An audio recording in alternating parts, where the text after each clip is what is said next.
Class 8 का bio का chapter पढ़ने जा रहे हैं। Chapter number 9, reproduction in animals.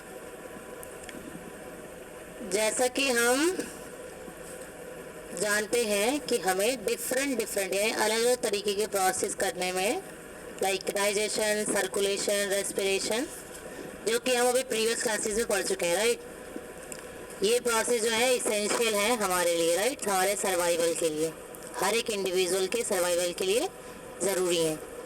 आपने ये भी पढ़ा होगा रिप्रोडक्शन इन प्लांट्स। रिप्रोडक्शन क्या होता है ये जान लेते हैं पहले, फिर हम चैप्टर को कंटिन्यू करेंगे। पहले इंट्रो कर लेते हैं चैप्टर का। देखो, रिप्रोडक्शन ये इसेंशियल है किसी भी स्पीशीज को कॉन्टिन्यूशन देना, यानी कि स्पीशीज जो है वो अपने जो उनकी जो प्रोसेस है बढ़ने की या कॉन्टिन्यूटी, वो सरवाइव करने की, वो रहे continue. Imagine what you would have happened if organism had not reproduce. अच्छा, आप इमेजिन कीजिए जब क्या होगा, जब कोई भी ऐसा ऑर्गेनिज्म जो रिप्रोड्यूस ना करे, जाहिर सी बात है वो एक्सटिंक्ट हो जाएगा। जब एक मान लेते हैं सपोज करते हैं प्लांट का एग्जांपल ले लेते हैं। फिलहाल हम एनिमल का पढ़ने वाले हैं, फिर भी एग्जांपल ले लेते हैं प्लांट का। प्लांट की कैसी स्पीसी है जिसके बहुत सुंदर से फ्लावर्स हैं, राइट, बस वो एक ही ऐसा है अनोखा, उसका वो रिप्रोडक्शन नहीं हो रहा, उसमें सिर्फ एक ही है पूरे वर्ल्ड में। तो क्या होगा, 1 साल 2 साल जितने साल वो सर्वाइव करेगा सिर्फ उतने साल ही रहेगा। उसके बाद जब वो डेड होगा तो क्या होगा, अब उसको हम एक्सटिंक्ट की लिस्ट में डाल देंगे, यानी वो गायब हो गया या वो खत्म हो गया तो उसको एक्सटिंक्ट की लिस्ट में डाल देंगे, राइट। तो रिप्रोडक्शन स्पीशीज के लिए उनके प्रोसेस को कंटिन्यूएशन करने के लिए ज़रूरी है, right. You will realise that reproduction is very important. तो आप अब रियलाइज कर चुके होंगे, राइट, कि रिप्रोडक्शन जो है बहुत ही ज़्यादा इंपॉर्टेंट है। किसी भी सिमिलर काइंड के इंडिविजुअल हो या जनरेशन हो, उसको उनकी लाइफ को इंश्योर करना, कॉन्टिन्यूएशन प्रोवाइड कराना, right. You have already learn in your previous class about reproduction in plants, ठीक है। Class about reproduction in plants, in this chapter हम पढ़ने वाले हैं कि रिप्रोडक्शन एनिमल्स में कैसे होता है। चलिए, अब हम इंट्रोडक्शन कंप्लीट कर चुके हैं, राइट, इंट्रोडक्शन कंप्लीट कर चुके हैं। अभी हम देखेंगे 9.1 मोड ऑफ रिप्रोडक्शन। अभी समझो यहाँ पर मोड ऑफ रिप्रोडक्शन पढ़ेंगे, राइट।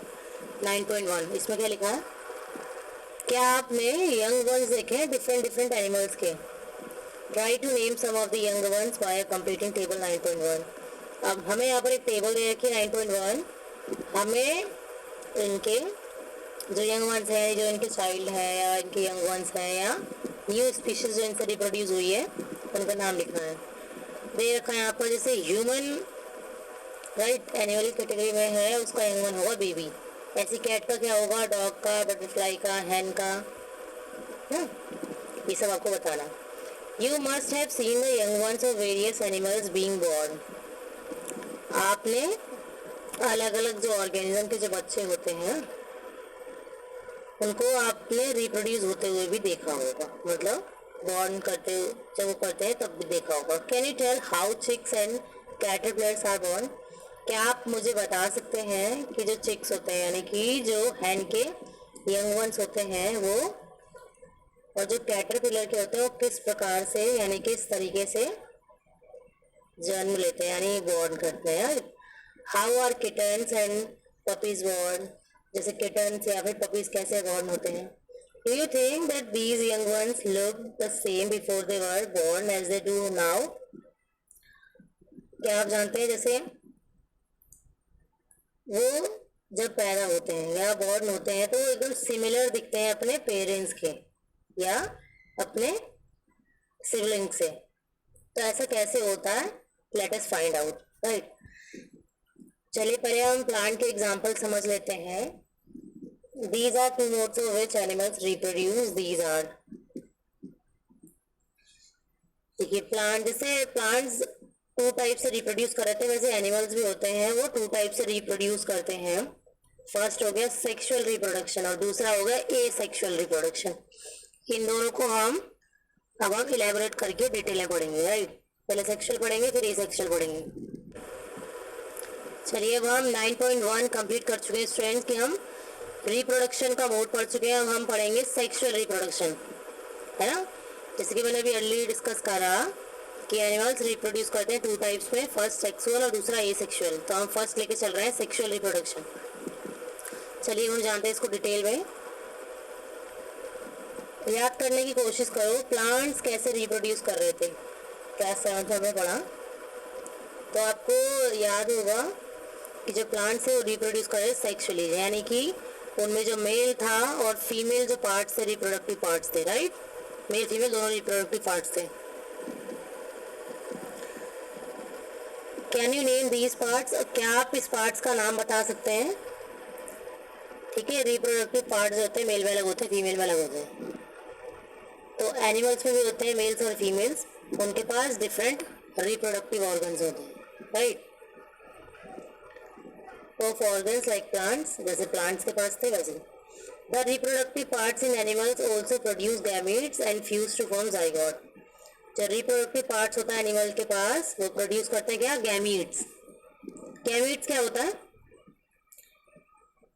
गैमीट्स होते हैं जो कि फ्यूज होने के बाद जाइगोट फॉर्म करने का जिम्मा जो होता है गैमीट्स के पास होता है, राइट। गैमीट्स मेल के अलग होते हैं, फीमेल के अलग।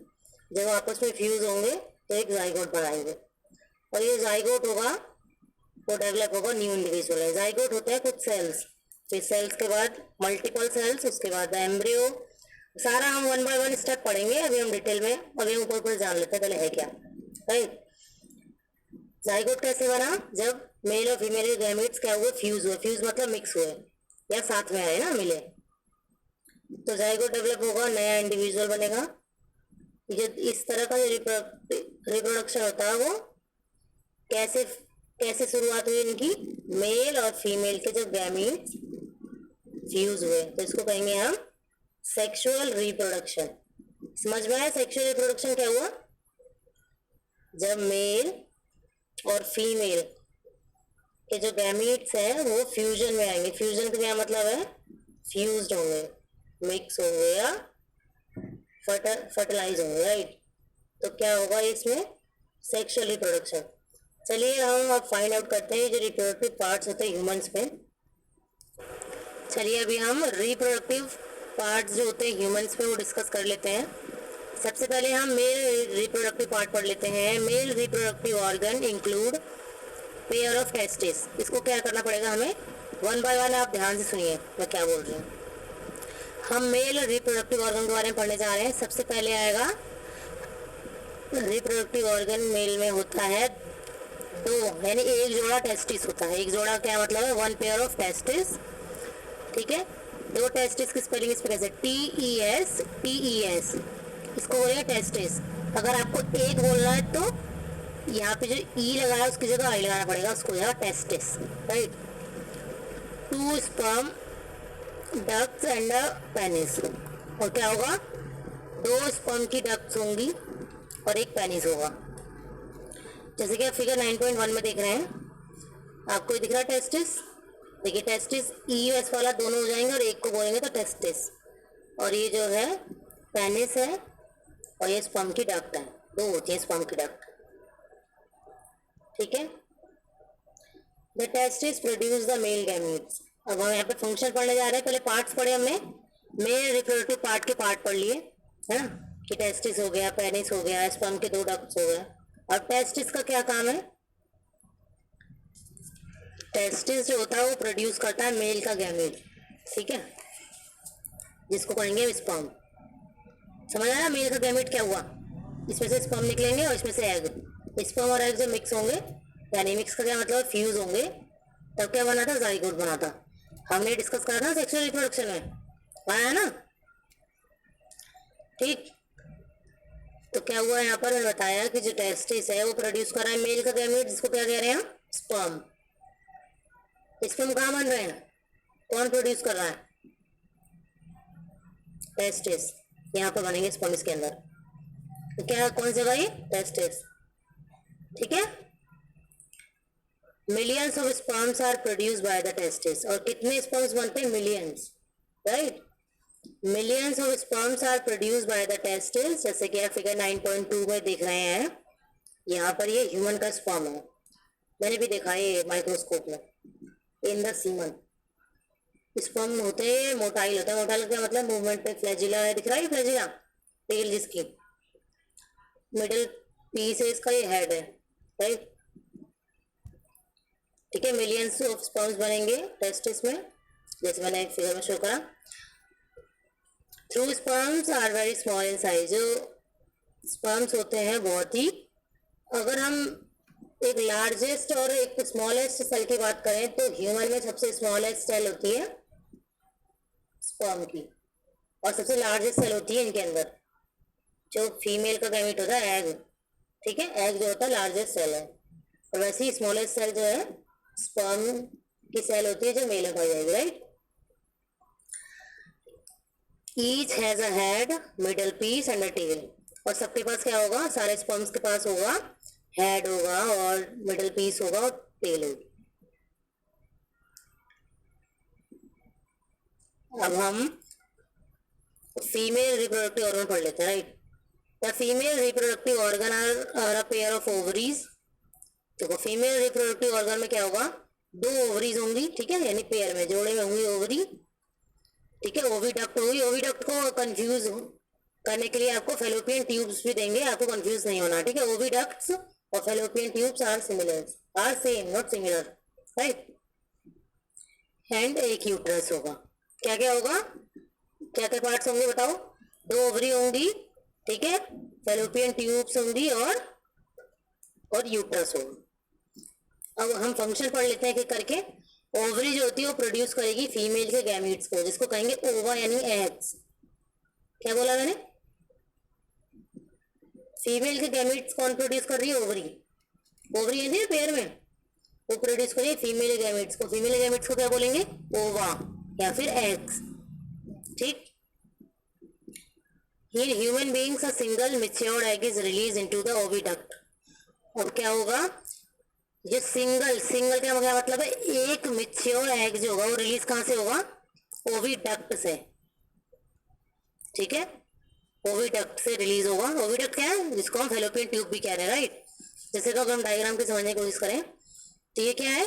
ओवरी है, यहाँ से क्या होगा? ओवा रिलीज होगा। ओवा क्या है? फीमेल का गैमीट है, ठीक है। फीमेल का गैमीट ऑर्गन कौन से ऑर्गन से?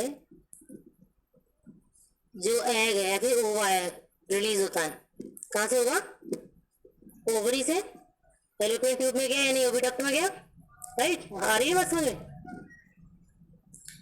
तो क्या होगा? तो पहला मैच्योर्ड एग जो होगा यहाँ से फर्स्ट से, और फिर अगले मंथ में दूसरे से रिलीज होता है, ऐसे 1 बाय 1 नेक्स्ट मंथ से रिलीज होगा, फिर अगले से नेक्स्ट मंथ से रिलीज होगा, ऐसे 1 बाय करके पहले ओवरी से फिर दूसरी ओवरी से रिलीज होता है मैच्योर एग, ठीक है। मैच्योर एग क्या होता है? मैच्योर एग का मतलब है ऐसा एग जो कि काफी उसको नरिशमेंट वगैरह ये सब प्रोवाइड हो चुका है। वो कब ऐसा एग नहीं है जो ओवरी में था, बना नहीं था सही से, वो मैच्योर हो चुका है प्रॉपर, और वो फ्यूजन के लिए रेडी है, right. By one of the ovaries every month, uterus is the part where development of the baby takes place. और यूट्रस में यहाँ पे फंक्शन दे रखा है। यूट्रस एक ऐसा पार्ट है जहाँ पर बेबी का डेवलपमेंट होगा, ठीक है, जहाँ पर अगर मैच्योर एग और स्पर्म मिल जाएंगे और फ्यूजन हो जाएगा, ये सेक्सुअल रिप्रोडक्शन होगा, तो क्या होगा? यूट्रस में जाकर के ये जो मैच्योर एग है स्पर्म के साथ मिक्स होकर के, मतलब फ्यूज होकर के ये इम्प्लांट हो जाएगा यूट्रस में, ठीक है, जहाँ पे बेबी का डेवलपमेंट होगा, जहाँ पे जाइगोट बनेगा, एम्ब्रियो बनेगा, सब डिटेल में जानेंगे। जैसे अभी मैंने बताया कि स्पर्म जो है वो सिंगल सेल है, वैसे एग भी, egg is also single cell, ठीक। ये रहा ह्यूमन का ओवम, वो मतलब एग, बस बीच में न्यूक्लियस है, बाकी ये सेल है ना। अब फर्टिलाइजेशन प्रोसेस पढ़ लेते हैं। अभी हम फर्टिलाइजेशन प्रोसेस को समझ लेते हैं, जो कि इम्पोर्टेंट है, यानी समझ लीजिए क्लास 8 अगर आपने अभी पढ़ लिया तो क्लास 9 और 10 इसमें आपको इजी हो जाएगा इसको समझना, राइट, क्योंकि ये सब चीज़ें रिपीट होती रहेंगी आपको धीरे धीरे करके थोड़ी थोड़ी डिटेल आपको नेक्स्ट क्लासेस में प्रोवाइड की जाती है, right. The first step in the process of reproduction is the fusion of a sperm. Fertilization में जो पहला स्टेप है रिप्रोडक्शन का, वो क्या है? स्पर्म और ओवन का फ्यूजन होना। जहाँ पर ये फ्यूज हो गए वहाँ फर्टिलाइजेशन हो गया, right. When sperms comes in contact with an egg, one of the sperms may fuse with the egg. जब भी अगर स्पर्म जो है अगर एग के कांटेक्ट में आएगा, ठीक है, तो कुछ स्पर्म जो होंगे वो एग के साथ फ्यूज होंगे, और ऐसे फ्यूजन जो एग के साथ स्पर्म करेगा उसको कहेंगे फर्टिलाइजेशन। ऐसा नहीं है कि एग और स्पर्म अगर फ्यूज का मतलब ये है बहुत सारे मिलियंस ऑफ स्पर्म्स चलेंगे, ठीक है। एग है जो कांटेक्ट में आएगा, एग के कांटेक्ट का क्या मतलब है? जो स्पर्म जो है फ्यूज होगा एग के साथ, है ना। ऐसा फ्यूजन जो स्पर्म और एग का होगा उसको कहेंगे हम फर्टिलाइजेशन। जैसे कि फिगर 9.5 में आप देख रहे हैं, ओवम दिख रहा है और ये स्पर्म्स, तो इसमें किसका फ्यूजन हुआ? सिर्फ इन दोनों का हुआ है, ये तीनों का हो गया है, सबका हुआ है कि कांटेक्ट में है, राइट। और कोई दूर है तो उसका नहीं ना। During fertilization the nuclei of the sperm and the egg fuse to form a single nucleus. Fertilization के दौरान क्या होता है? जो स्पर्म का न्यूक्लियाई होता है और एग का, यानी एग और स्पर्म का दोनों का जो न्यूक्लियस होता है, न्यूक्लियस हम एक को कहते हैं, न्यूक्लियाई दोनों को, ठीक है, मतलब मल्टीपल। तो यहाँ पे दो की बात हो रही है, स्पर्म और एग के दोनों के न्यूक्लियस की बात हो रही है, इसलिए मैं न्यूक्लियाई यूज कर रहा है। स्पर्म और एग का जो न्यूक्लियाई है फर्टिलाइजेशन के दौरान वो एक सिंगल न्यूक्लियस फॉर्म कर देंगे, यानी दोनों का जो न्यूक्लियस है अलग अलग वो अब एक हो जाएगा, ठीक है, सिंगल न्यूक्लियस हो जाएगा इसका। इससे क्या होगा? जब फर्टिलाइज एग जो है उसको हम जाइगोट कहने लगेंगे। अब वो जाइगोट होगा, जाइगोट का क्या मतलब पता चल गया? स्पर्म का न्यूक्लियस अलग था, स्पर्म अलग सेल है और एग अलग सेल है, जब आपस में दोनों फ्यूज हुए ना, ऐसा फ्यूजन जैसे फर्टिलाइजेशन हुआ। फर्टिलाइजेशन मतलब फ्यूज होगा दोनों, तो इसमें क्या होगा? दोनों का जो न्यूक्लियाई था वो न्यूक्लियस जो दोनों का था वो न्यूक्लियाई बन गया ना, फर्टिलाइज एग होगा, इसको हम जाइगोट कहेंगे, ठीक है। हाँ रही है बात समझ? जाइगोट बन गया। जाइगोट क्या था? इसमें फर्टिलाइज्ड एग जो है फर्टिलाइज हो गया, तो फर्टिलाइज होने के बाद एग क्या बन गया? जाइगोट बन गया। You know that the zygote is the beginning of the new individual। क्या आप जानते हैं जाइगोट का बनना नए इंडिविजुअल बनने की शुरुआत होती है, स्टार्टिंग, ठीक है। जाइगोट बन गया यानी कि इंडिविजुअल बनने की शुरुआत हो गई। देखिए फ्यूजिंग न्यूक्लियाई, न्यूक्लियाई कैसे फ्यूज हो गया, ये सारी चीज़ें टूट के निकल जाएंगी, अब सिर्फ इसका न्यूक्लियस मिल जाएगा, ठीक। The process of fertilization is the meeting of an egg cell from the mother and a sperm cell from the father. Fertilization क्या है? एक प्रोसेस है जिसमें मदर का जो एग सेल होगा और फादर का जो स्पर्म सेल होगा वो मीटिंग करेंगे आपस में, मतलब मीट हो जाएंगे, मिल जाएंगे, जिससे क्या होगा? न्यू इंडिविजुअल या फिर इनहेरिट जो होगा सेम कैरेक्टरिस्टिक्स का, सम कैरेक्टरिस्टिक्स का, वो कुछ मदर से और कुछ फादर से, ठीक है। बात समझ में आ रही है ना? क्या होगा?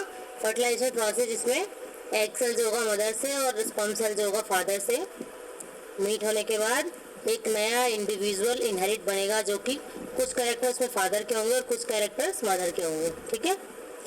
जैसे कि आपने भाई बहनों को देख सकते हैं, उनके है अगर आप उनको, so if you can recognize some character in them similar to those और योर मदर और योर फादर, ठीक है। कुछ कैरेक्टर्स के फादर के मिलेंगे और कुछ कैरेक्टर्स मदर के। Fertilization which takes place inside the female body is called internal fertilization। Internal fertilization क्या है समझ? इंटरनल फर्टिलाइजेशन होगा ऐसा फर्टिलाइजेशन जो फीमेल की बॉडी के अंदर हो रहा है। इंटरनल मतलब अंदर, ठीक है। अगर लिखा आएगा इंटरनल फर्टिलाइजेशन क्या है तो उसकी डेफिनेशन क्या लिखेंगे सब? ऐसा फर्टिलाइजेशन जो फीमेल की बॉडी के इनसाइड हो रहा है। Fertilization which takes place inside the female body is called internal fertilization. Internal fertilization occur in many animals including humans, cows, dogs and hens. और internal fertilization human के अलावा और भी animals में होता है like cows, dogs and hens. ठीक, आ रही है? Have you heard of test tube babies? आपने कभी सुना टेस्ट ट्यूब बेबीज के बारे में? नो, डोंट वरी, मैं बताती हूँ. Bujo and Paheli's teachers once told them in the class that in some women oviduct are blocked. यहाँ पे हमें बता रखा है कि दो बच्चे हैं, टीचर से पूछते हैं, टीचर उनको बताती है कि कुछ औरतें ऐसी होती हैं, यानी विमेन्स ऐसी होती हैं जिनके ओविडक्ट से होती है, ब्लॉक होती है. ओविडक्ट क्या होता है मैं बता चुकी हूँ. ओविडक्ट होती है जो कि ओवरी से कनेक्ट होती है और यूट्रस तक जाती है, जिसमें मैच्योर एग आता है ना, जहाँ फर्टिलाइजेशन होता है ओविडक्ट में. ठीक है. These women are unable to bear babies because sperms can't reach the egg for fertilization. देखो, जब किसी ऐसी विमेन जिसके अंदर ओविडक्ट ब्लॉक हो, बंद हो, तो क्या होगा, उन विमेन्स में एग नहीं आएगा. एग नहीं हुआ, ऐसी विमेन्स जो है बेबीज को बेयर कर ही नहीं सकती. बेबीज को बेयर कर ही नहीं सकती. क्यों? क्योंकि जो स्पर्म है वो एग तक पहुंच ही नहीं पाएगा, क्योंकि वो ब्लॉक है. ठीक, फर्टिलाइजेशन होगा ही नहीं. ऐसे केसेस में क्या होता है, जो डॉक्टर्स होते हैं वो फ्रेशली रिलीज एग होते हैं और स्पर्म होते हैं, उसको एक साथ ला करके उनको कुछ घंटे आईवीएफ यानी कि इन विट्रो फर्टिलाइजेशन यानी कि एक ट्यूब होती है, इसको कहते हैं हम. जैसे भी हमने इंटरनल पढ़ा ना, इंटरनल फर्टिलाइजेशन, तो अब इसको पढ़ेंगे इन विट्रो फर्टिलाइजेशन. विट्रो के अंदर कुछ घंटे दोनों के फ्रेशली जो सेल्स होंगे, एग सेल और स्पर्म, इन दोनों को एक साथ रख दिया जाएगा कुछ घंटे के लिए आईवीएफ में. उसके बाद ये फर्टिलाइज होंगे, जाइगोट बनेगा, फिर इनका डेवलपमेंट होगा 1 हफ्ते तक, फिर इनको मदर के यूट्रस में डाल देंगे. ठीक है, एक हफ्ते के बाद complete development takes place in the uterus. और कंप्लीट पूरा जो डेवलपमेंट है वो यूट्रस में होगा. होने के बाद क्या होगा, जो बेबी है तो जैसे नॉर्मल बेबी बॉर्न करेंगे वैसे ही होगा. इस टेक्निक से जो भी बेबी बॉर्न करते हैं इसको हम कहते हैं test tube babies. Right, this term is actually misleading because babies can't grow in test tubes. और हम लोग गलत धारणा बना कर रखते हैं कि जो बेबी हो टेस्ट ट्यूब के अंदर होता है. टेस्ट ट्यूब में कब तक रहेगा, सिर्फ 1 हफ्ते तक जाइगोट ना बन जाए. जाइगोट बन जाएगा उसका हम यूट्रस में इम्प्लांट कर देंगे उसको. ठीक, अब ध्यान रखेंगे, टेस्ट ट्यूब बेबी को पूछेगा तो नहीं बताएंगे टेस्ट ट्यूब के अंदर बेबी बनता है. ठीक, आप मैं जो बात बताने जा रही हूँ आपको, आप सरप्राइज जाएंगे जान करके ही. कुछ एनिमल्स ऐसे भी होते हैं जो मतलब कुछ फीमेल्स की बॉडी ऐसी भी होती है जो फर्टिलाइजेशन जो उनकी बॉडी से बाहर होता है. In this animals fertilization takes place in water, जैसे पानी में हो जाता है. तो जानते हैं कैसे होता है. ड्यूरिंग स्प्रिंग और rainy season frogs and toads move to ponds and slow flowing streams. Spring या रेनी सीजन में क्या होता है, जो फ्रॉग्स होते हैं या टोड्स होते हैं वो पोन्स में, तालाब वगैरह हो गया ना, उसमें रहते हैं, जाते हैं. जो या फिर स्लो मूविंग स्ट्रीम्स होती हैं जहाँ पर पानी ठहरा हुआ होता है या बहुत ही कम स्लो चल रहा होता है. जब मेल और फीमेल पानी में साथ में आते हैं तो क्या होता है, जो फीमेल्स होती हैं वो 100 ऑफ एग्स रिलीज देती है. 100 ऑफ एग्स.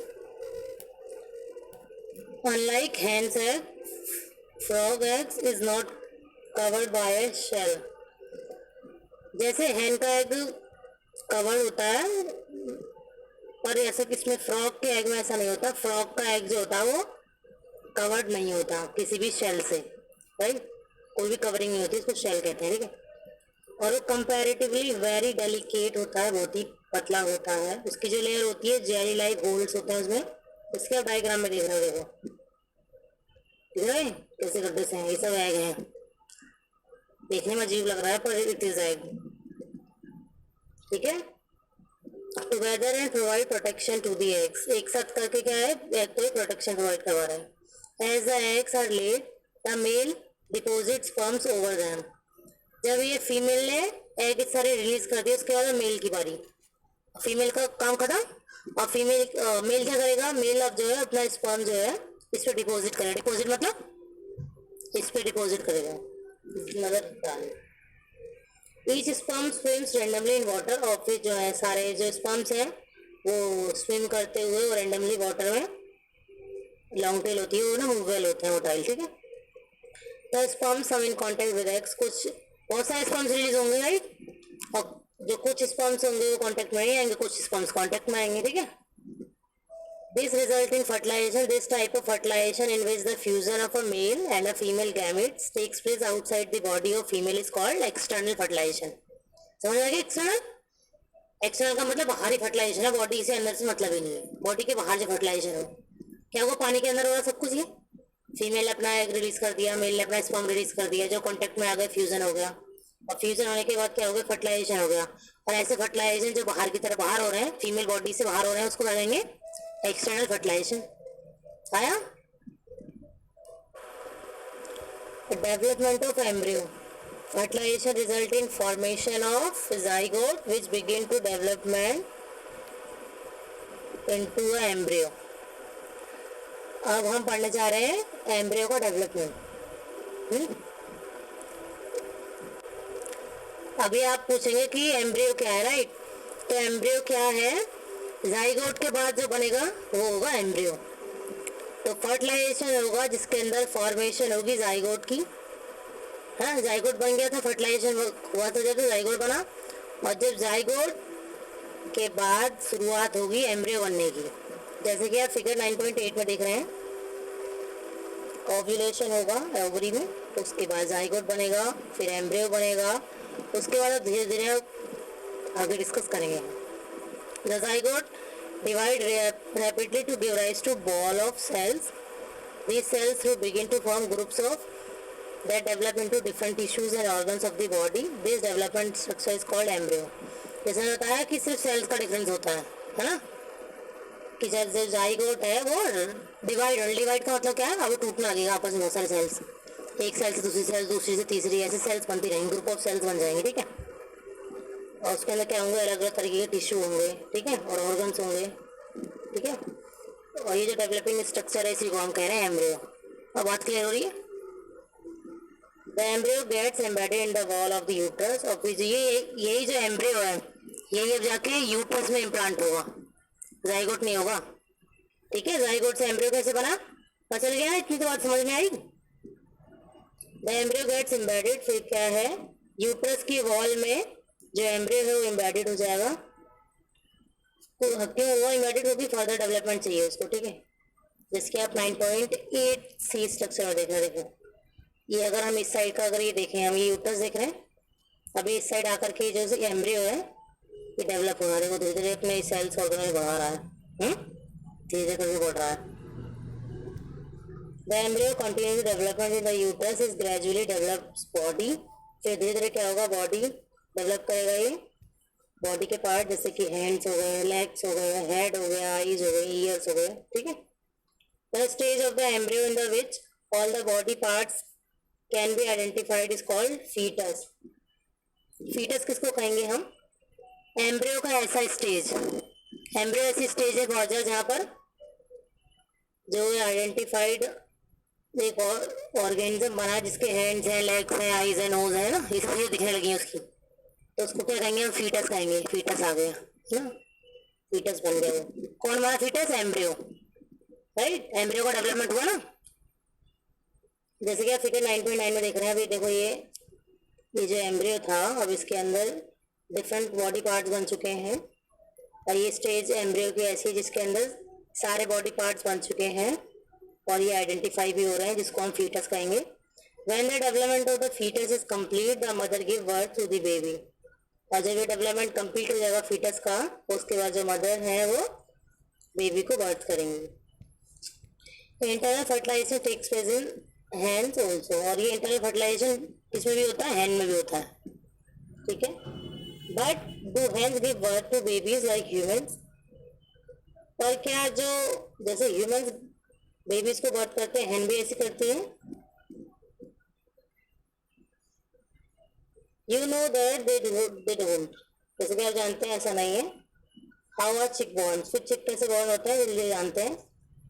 देखिए फर्टिलाइजेशन के बाद जो जाइगोट बना था वो डिवाइड होगा और ट्रेवल करेगा ओविडक्ट से डाउन, राइट। उसके बाद क्या होगा, वो प्रोटेक्टिव लेयर्स बनाएगा, है ना, अपने आसपास प्रोटेक्टिव लेयर्स के ब्रेक ना हो। The hard shell that you see in the hens egg is one which protective layer, जैसे कि आप एग के मतलब अंडे में देखते हैं ना, एग में हैन का जो अंडा होता है, एग होता है, उसके आसपास क्या होता है, एकदम प्रोटेक्टिव लेयर होती है, हार्ड लेयर होती है ना एग में। वो क्यों होती है, क्यों प्रोटेक्ट रहे ना लेयर, अंदर की layer. The hard shell that you see in such hens, egg is one such protective layer. After the hard shell is formed around the developing embryo, the hen finally lays the egg. और जब जाकर के जो hen है वो egg देगी, कब देगी, lay करेगी, तो protective layer बन जाएगी, ठीक। The embryo takes about 3 weeks to develop into chick. और फिर जो embryo है वो 3 हफ्ते बाद डेवलप होगा चिक बनने में, ठीक है, चूजा, मुर्गिया चूजा होगा जिसको चिक कहते हैं। You must have seen the hen sitting on the egg to provide sufficient warmth.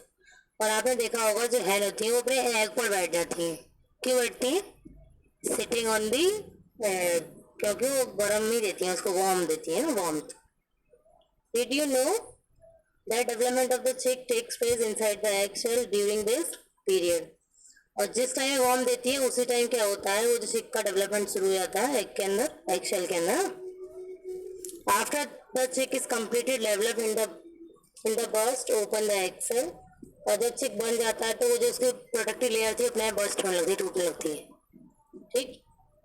In animals which undergo external fertilization, development of the embryo takes place outside the female body, ठीक है। एक्सटर्नल फर्टिलाइजेशन पढ़ा हमने animals में, embryo का development होगा female body के बाहर, चिक में से पढ़ा हमने, है ना, एम्ब्रियो बाहर बनाना बॉडी के, हार्ड कवरिंग हुई, फिर उसको वार्म करना, फिर जिस टाइम वो वार्म करती है उस पीरियड में वो जो चिक है वो क्या हो रहा होता है, वार्म हो रहा होता है, और जिसकी वजह से क्या हो रहा है, वो उसका पीरियड जो होता है वो सेल से निकलने का होता है। The embryo continue to grow within their egg covering, और एग कवरिंग के अंदर फिर वो एम्ब्रियो जो है ग्रो होना शुरू कर देता है। आफ्टर एम्ब्रियो डेवलप, जब एम्ब्रियो डेवलप हो जाता है तो एग जो है हैच ज़्यादा टूट जाता है। फिर आप देखते हो कि बहुत सारे न्यूमरस टैडपोल्स भी सेम ऐसे ही होते हैं, पोन्स में और स्ट्रीम्स में स्विम करते हुए दिख जाएंगे आपको बहुत सारे टैडपोल्स ना।